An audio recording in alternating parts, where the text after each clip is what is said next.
राजनगर को उपकूल राजपथर प्रकल्पर बाद देवा विरोध में सांबादिक सम्मेलन अनुष्ठित। केन्द्रापड़ा जिला राजनगर ब्लॉक ओडिशार एक प्रमुख उपकूल अंचल होइतिबा स्थले एठाके पर्यटन धार्मिक क्षेत्र और कृषि उत्पादन में व्यापक संभावना रही।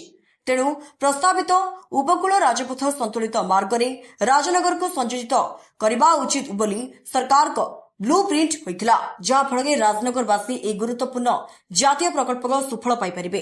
हेले सरकार टालटुल नीति विश्व प्रसिद्ध जातीय उद्यान परिवेश संतुलित होगा आड़ देखाई राजनगर ब्लॉक को बाद दे अलग बाटे उपकूल राजपथ जाउथबारु एहाको अंचलवासी दृढ़ विरोध करिसेंति।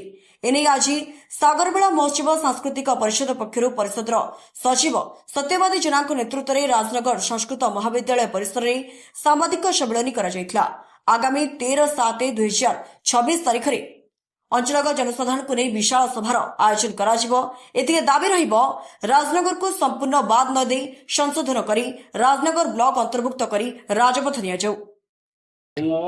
यदि उपकूल राजपथ रु बाद जाए तेबे राजनगर जो क्षति हम अति संक्षिप्त कहले राजनगर आगामी भविष्य भूगोलर भौगोलिक मानचित्र संपूर्ण विलीन हो जेहेतु यह अत्यंत अति निकटरे उपकूलर अति अति निकटरे अवस्थित।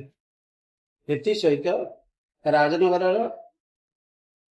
जीवन धन ऐतिह्य सांस्कृतिक व्यवस्था आ जहाँ वर्तमान आमे जानिबाकु पाउछु केंद्र सरकार आगुरु जो अभिमुख नहीं जो पदक्षेप नहीं उपकूल बाट देकरी जीव बर्तमान पारादीप रु दीघा पर्यंत जो राजपथ जावाक जाउछि जो डीपीआर प्रस्तुत होइछि ताकू पटामुंडे आली देकरी निया जाउछि एवं भितरकनिका को केंद्र करी यह सब करा जाउछि।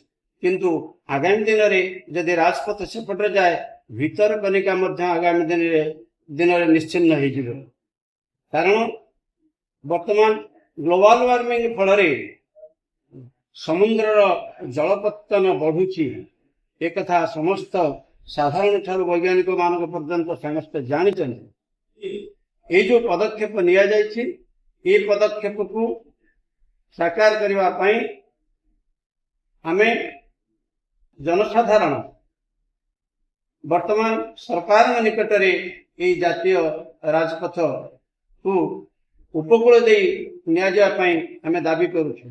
जदि एतिरे सरकार नीरव द्रष्टा हुंती बाध्य जनसाधारण तांकर स्वर को अति शाणित करिवे एवं राजरास्ता को ओह्लैबे। आगामी दिन में बड़ धरणर विप्लव एथिपई हबार निश्चित संभावना रही। राजनगर राजकिशोर मलिक रिपोर्ट स्वतंत्र ओडिशा लाइव।